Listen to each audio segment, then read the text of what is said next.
नमस्कार, मी सुनीता शेतपूरकर। आज मी तुम्हाला दाखवणार आहे की व्हेजिटेबल इडली कशी बनवायची। व्हेजिटेबल इडलीमध्ये मी पालक, हिरवीगार पालक आणि बीटरूट याचा वापर करणार आहे। काय होतं ना, बरेचदा छोटी मुलं भाजीपाला खायला खूप कंटाळतात। अशा वेळेस आईंना खूप प्रश्न पडतो की मुलांना कसं खायला द्यायचं। तर यावर मी एक युक्ती केली की जर बीटरूट असं न खाता मुलांना इडलीद्वारे आणि किंवा पालक खायला पण खूप छोटे मुलं कंटाळतात। तर अशा वेळेस पालकापासून पण इडली कशी तयार करायची हे मी आज सांगणार आहे तुम्हाला। मला वाटतं की मुलांना जर आपण टिफिनमध्ये सुद्धा ही दिली ना, रंगीबेरंगी इडली बघून मुलं तर चकित होणारच आणि तो जो टिफिन दिला आपण तो सुद्धा फस्त करून येणार। मग आपण इडली तयार करायला सुरुवात करूया। इडली बनवायला काय काय साहित्य लागते आता ते बघूया। हे आहे इडली बॅटर। याला मी इडलीसाठी तांदूळ आणि डाळ 3ला 1 असं माप ठेवलेलं होतं। हे रात्रीच भिजवून ठेवलं आणि मी सकाळी याला बारीक केलं। आपण जर वेळेवर नाही आणू शकलं आणि आपण वेळेवर याला विकत पण आणू शकतो। आपल्याला याचं पावडर रेडीमेड पावडर मिळत असते, इडली पावडर। हिरवी मिरची, कोथिंबीर हिरवी, हिरवा पालक, बीटरूट, मीठ चवीपुरते आणि खायचा सोडा। बारीक केलं होतं ना, त्यामध्ये 2 भागामध्ये आपण डिवाइड करू याला।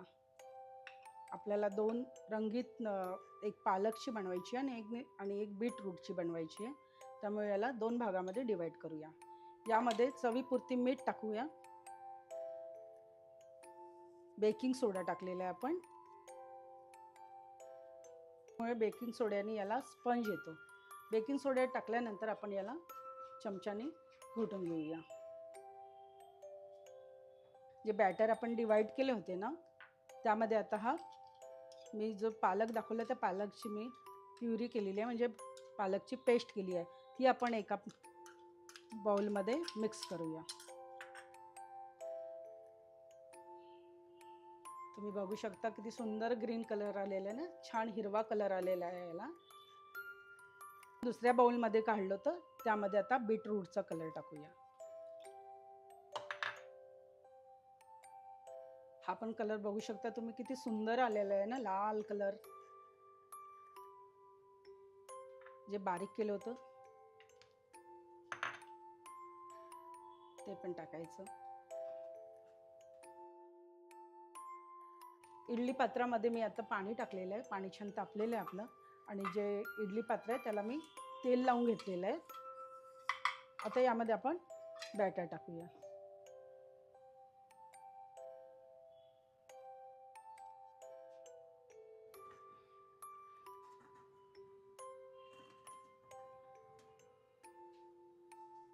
आता आपण याला 5 मिनिट हाय फ्लेमवर होऊ द्यायचं। बघू शकता छान पालकेचा याला हिरवागार कलर आलेला आहे आणि आपली इडली ही छान स्पंजी पण झालेली आहे। बघू शकता, बघा किती छान जाळी आली आहे ना याला।